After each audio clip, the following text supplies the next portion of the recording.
Now, let's be real. Posting on Pinterest without clicks is a straight up waste of time. If your pins aren't getting love, they're getting lost. But in 2025, it's all about working smarter, not harder. In this video, I'm going to break down how to design eye-catching, click-worthy pins that actually drive traffic. No kidding, just real tips that work. Let's get into it. Hey guys, welcome back to the channel. Today we're talking about Pinterest pins and how to get more clickable Pinterest pins. I came across these pins that a guy was talking about, but it was for another program and you had to have a Windows computer. Well, I don't use Windows, I use all Mac products, so it didn't serve me to have that software. Anyway, I had to figure out a way that I can come up with a template so that it can create pins particular to these type of pins. And I thought that these were very neat. I thought that they were very unique and different. I mean, can you think about who wouldn't click on this? I would click on it because it would get my attention. But I really did like it. So I actually went into ChatGPT and I came up with a particular prompt. But it took me several times to try to figure out how to get it to work.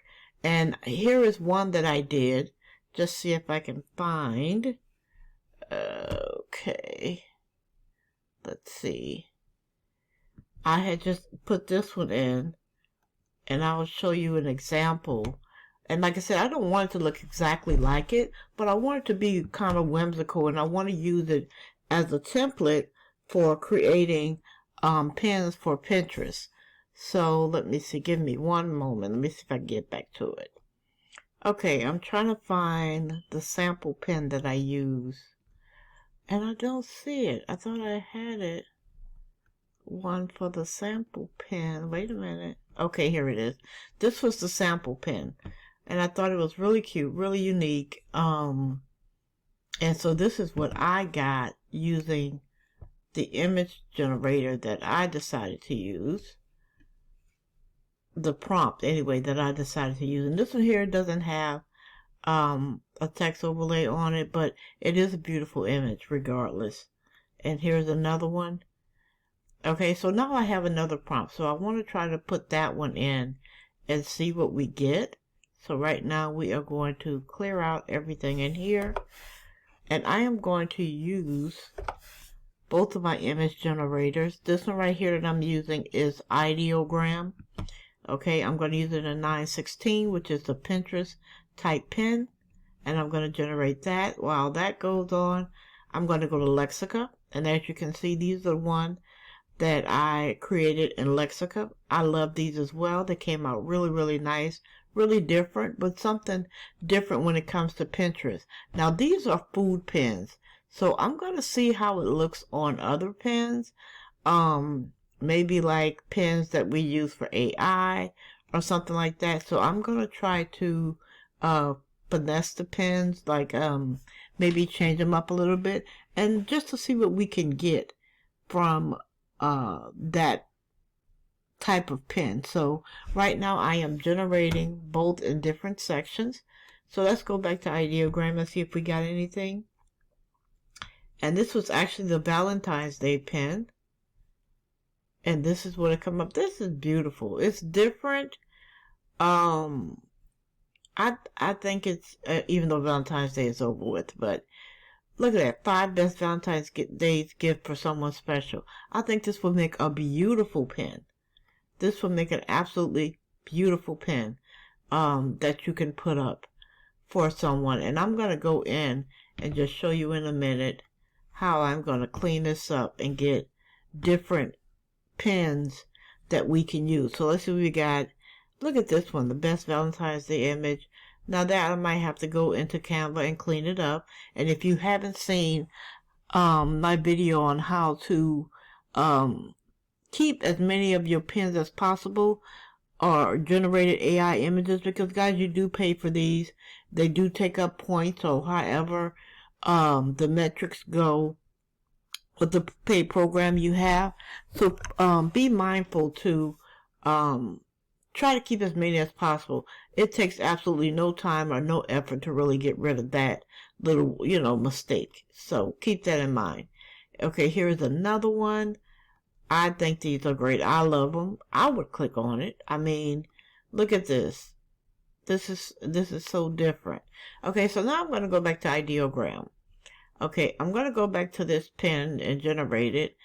And let's read through, let's see, 5 best. So it's going to be a great deal of stuff we're going to have to choose. So before we go into that, I am going to find an inspirational piece that I can use and see if we can plop in and use different text to get a different outcome for our image. Okay guys, so it did take me a minute to find some inspirational pieces that I can use that would be more fitting to my business model. So I am going to implement them now, and it took a while. I had to create something.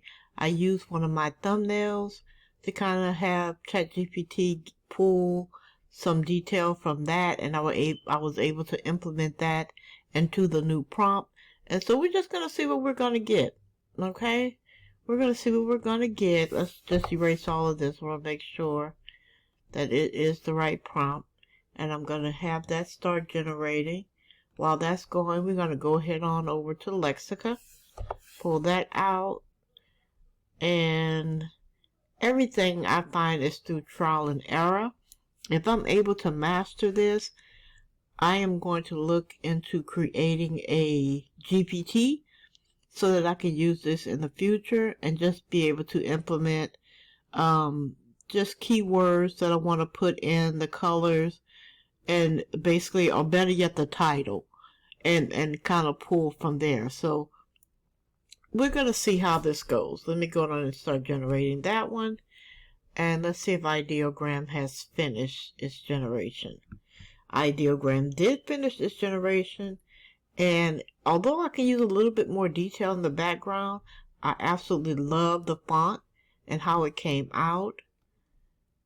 Yeah, this is magnificent. I really do love this. The only thing I don't like is that it was so much overlay done in here that I can't see the office, the home office. Creativity is your superpower. Use it wisely. This here is nice as well. So I do think that we need a little bit more tweaking to get exactly what we want. But this is just an idea of how you can implement or create your own custom prompts that you might want to use. I find that having and mastering this to be able to create 4, 5, 6 prompts at one time, and they're different and they're unique. I don't have to really use CANVA to spit out prompts the way I want to. And I would be able to do them in this manner, which I like much better because they're a little bit more unique and it's going to take less time to get that unique look. Okay? So thank you guys for watching. Please watch the next video and I'll see you next time.